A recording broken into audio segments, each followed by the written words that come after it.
Yo, what's up, guys? We're back. We're going to be doing a recap for UFC on ESPN Plus 7, the Russia card, Overeem versus Olienik, and did fairly well on this card. We hit both the most confident pick and the play of the week, and the play of the week was rather easy, but the first fight of the night, Magomed Mustafayev against Rafael Fiziev, didn't get this one right. Mustafayev came in, he came back looking really good.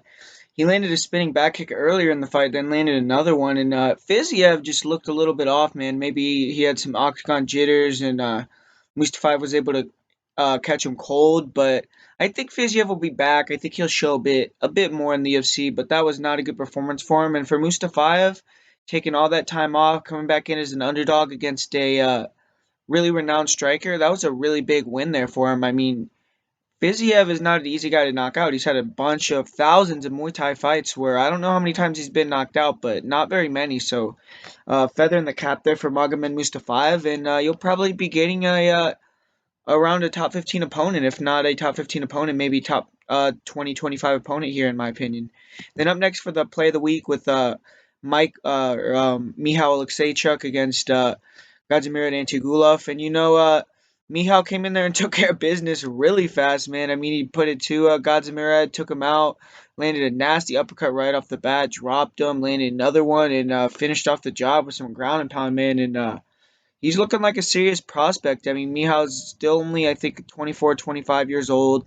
He's now 3-0 in the UFC with beating some recognizable names, some guys that have some UFC wins, some UFC experience, and he should be getting a top 15 opponent next. I mean, in my opinion, he's earned that position, and he's up there with some of the best prospects at 205, up there with the Alexander Rakic's, the Johnny Walkers. So definitely someone to watch, in my opinion. And for Ansi Gulov, I mean, maybe his run in the UFC is coming to an end now. Two losses in a row. He's on the bit of the older side, and he has a glaring hole in the striking. Everyone kind of knows the game plan to defeat him now, and I just don't think he probably doesn't have another run left in him. Then next, Shamil Abdurakhimov, he went in there, he took care of business against Marcin Tybura, and went with Tybura again here. Thought he was gonna be able to get it done, and man, I mean, Shamil continues his streak. I think he's won 3 in a row now.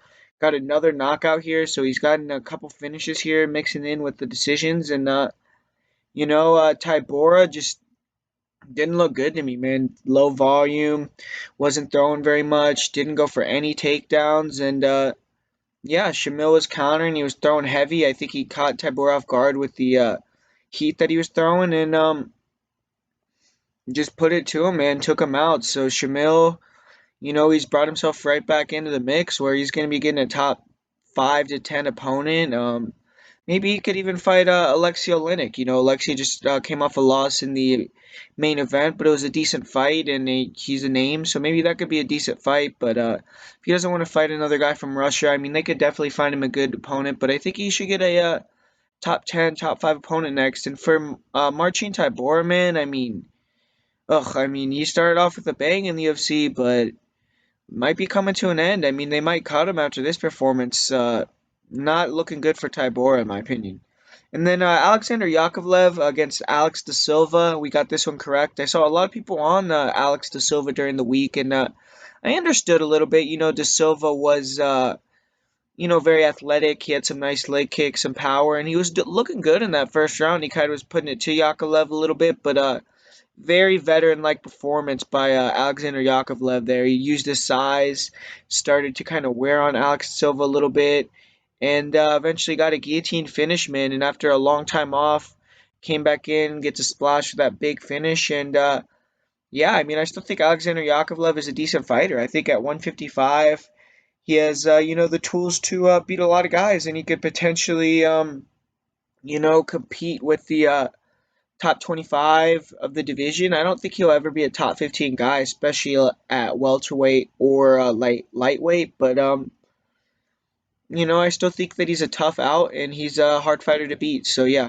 Then Sultan Aliyev, congratulations, a great career from him. He retired and got to go out on top. He went out with a victory in his home country, a pretty dominant victory as well over Kita Nakamura. Hurt him with some big shots on the feet, got a few takedowns, and kind of how I thought the fight was going to go. A lot of people were on Nakamura as well. Aliyev was the underdog here, but just the superior athlete, man. The superior athlete, the better wrestling, was able to dominate in the grappling, and landed some big shots on Kita as well. And Kita Nakamura, I think that he's fading pretty big time, man. I mean, is a veteran of the sport. He's an OG. He's been in the UFC since 2006, but it might be time to start thinking about hanging him up for Kita. I don't really like saying that about fighters because it's not like it's my place to be telling them they need to retire, but I just feel like if you look at his performance in this fight, then his performances, against guys where he had some good performances like Tom Breeze, Zaleski, some of his wins, and he had that big win over the Leech. And I just don't think that he's not performing at that level anymore. But you know, yeah, it's gonna be up to him to see what he wants to do with that. Then up next, Movslar Evloev against Suing Choi, and man, yeah, this was not a great pick, but I mean, I still stand by that pick. I saw, Mr. Arkansas. I watched his break or his post breakdown video, and I'm cool with him. I don't have any beef to say with him, but I heard him say it something like I was making this bet. He didn't even say my name, so I mean he wasn't trying to be like disrespectful. I don't think, but he was saying I was making this pick for shock value, which that isn't true. I don't make any picks for shock value. I always give valid reasons why I did the pick. I did the breakdown. I said why. I picked Choi to win, so I did have my reasoning, even though it was a pretty dumb pick, and people could say it wasn't a good pick. But yeah, so I did have my reasonings why I picked Choi, and I felt like Choi, didn't look terrible out there. He had a huge size advantage, and Evolov's just a beast, man. I mean, he was able to walk through some of those body shots. Choi never really landed any big punches, and Evolov dominated him. So props to all the people that really thought Evolov was really good, could be a prospect, and I think he should. Still dropped down to 135, and he could be a beast at that division. And then up next, Krzysztof Jotko against Alan Amadovsky. And, this fight kind of went how I expected as well. Even though I thought that Jotko was going to finish him on the ground, and I thought he kind of could have finished him. Seemed like he kind of, took he was playing it a little bit safe there, but he dominated the fight. He was able to get takedowns, get the crucifix position, land some nice shots from crucifix. And just overall, just dominate the grappling. Amadovsky didn't really have anything. He didn't do much of anything in this fight. And yeah, Jotko looked good, man. I mean, Jotko, in my opinion, is still pretty good. I mean, he had those losses there, but I still think he's a good fighter. I think he could still hover around the top 15, and if he can improve, he can beat some top 15 guys. So I'm not ready to close the door yet on Krzysztof Jotko. I'm still thinking that, he could potentially have some good moments in his UFC career, and for hopefully he can get re-signed here. I know they said that was the last fight on his contract. So, and for Alan Amadovsky, he's gonna have to come back and try to show a better performance. He didn't really show much of anything on the feet. He was getting taken down at will, and yeah, I mean, maybe he could come in here, fight a striker his next time out, and maybe we could see his power. He could get a big knockout. But yeah, not a great performance there from Allen. Then up next, the big upset of the night, Roxanne Modafferi. She went in there, took care of business, defeating Antonina Shevchenko. And, it was a fun fight. Antonina was kind of piecing her up on the feet. She was dominating the striking, but Roxanne was, crashing through. It seemed like she felt the shots, especially some shots where it looked like maybe she was getting a little bit rocked there. Maybe, or not rocked, but she just felt the punches. But, overall, it seemed like she wasn't really respecting the power of Antonina. She was walking through the shots, and she landed some big shots on Antonina on the feet as well because, I feel like Antonina was so ready for the takedown that when Roxanne would come in with those combinations, she was landing clean on that chin and, landed some nice shots on the feet, got a lot of takedowns, cemented dominant position, was able to take mount. And Antonina showed some, reversals on the ground. She had a couple sweeps, but she just couldn't keep Roxanne off of her, man. Roxanne just continue to come forward, continue to walk through her shots, and that's a huge win for Roxanne, man. I mean, a lot of people were doubting her. I was doubting her. I didn't think that she can go over to a different country and get it done there. And yeah, I mean, she went over there and she got it done against people. A lot of people were highly touting, and I think she deserves, probably another top 5 matchup. We'll see what happens there, but she's right on the cusp of that top five. And if she can get a, another win, maybe another couple wins, she could get, another title shot. But in reality, that's probably not likely. But that was the biggest win of Roxanne's career, in my opinion. Great victory, and congratulations to her. Then up next, Sergey Pavlovich against Marcelo Golm. And, this fight, I told you guys that, the way that Marcelo Golm reached, and I just felt like Sergey was the much better boxer, and kind of showed there really quick. Sergey was able to land some big punches, got that combination going, and just knocked him out, man. So, big bounce back performance there from Sergey Pavlovich after a pretty disappointing debut against Overeem. And, yeah, I mean, he'll probably get a top 15 opponent next. He looks like he's a big, powerful guy with a long reach, and he's dangerous. He has good counter punching, but I still think that he's low volume, and you know, fighters with good range will give him problems. Fighters that could fight behind kicks, things like that. And obviously, when Overeem got on top of him, he didn't really show great uh, things off of his back. So it does have some things he needs to improve, but big victory there for Sergey. And for Marcelo Golm, I think his run in the UFC is probably over. Three consecutive losses and finished very quickly in this fight. So Golm should go, to the regional scene. Get a couple wins, try to sharpen his skills, and he could be back in the near future, most likely. He's still very young for heavyweight. And up next, Islam Makhachev against Arman Sarukian. And man, I mean, this was a hell of a fight, man. I mean, Sarukian was holding his own in the grappling against Islam. I mean, very impressive. He wasn't able to implement any striking, really. Islam was kind of able to, pick which type of fight he wanted, which was a grappling heavy fight. Arman obliged him with that, but there was a lot of great scrambling.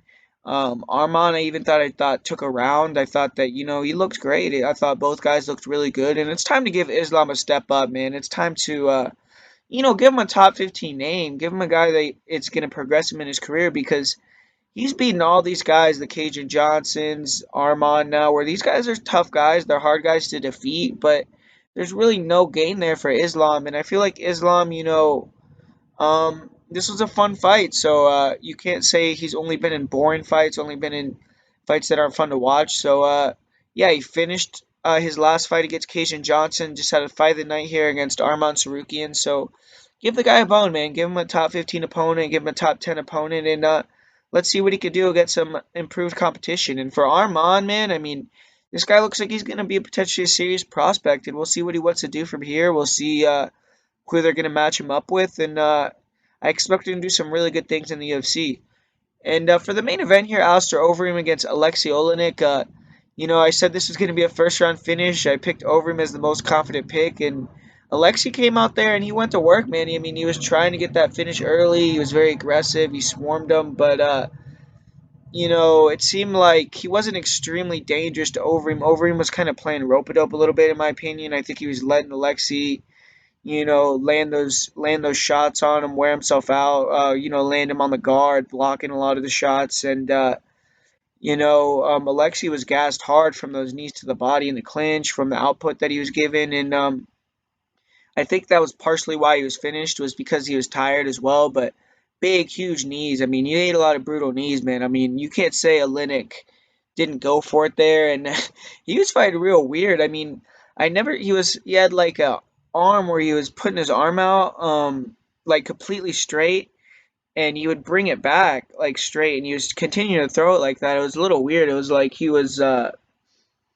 didn't have to reload the shot. It was like he was clubbing the guy. But yeah, I mean, I think that Overeem, now he's won 2 fights in a row. He's on a little streak again, but I wouldn't say he looked really super impressive in that fight. I thought that, he didn't look great with the striking, and Olenik was giving him some problems, and he was really making him work in that round. So, yeah, I mean, Alistair got it done. He got a big win, but I don't really see, Alistair having that same type of striking that he used to have a couple years ago, even. So, still think Alistair's on the decline, but he's won 2 fights in a row, and he's still hovering around, man. He's still dangerous guy. He's still a guy that you have to take out, you have to deal with when you get in that cage, and he's going to be going in there to knock you out. So, anytime you got Alistair Overeem, staring across from you on the other side, it's never going to be an easy night, but the likelihood that Alistair goes another run to win the title, in my opinion, is just very unlikely. But yeah, this was an overall great event. We did pretty well on the event overall. We went 8-3 on the event, along with hitting, the most confident pick and the play of the week. So, going to be looking to have a repeat this week with the UFC Sunrise event. And I'm going to be putting out that breakdown video right after this video. So make sure to check that one out. Comment, like, subscribe on this video. Comment, like that next video coming up. And yeah, make sure to check that. I'm going to be putting that up right after this video. But thanks for watching the breakdown. And hopefully we can have back-to-back weeks where we do well.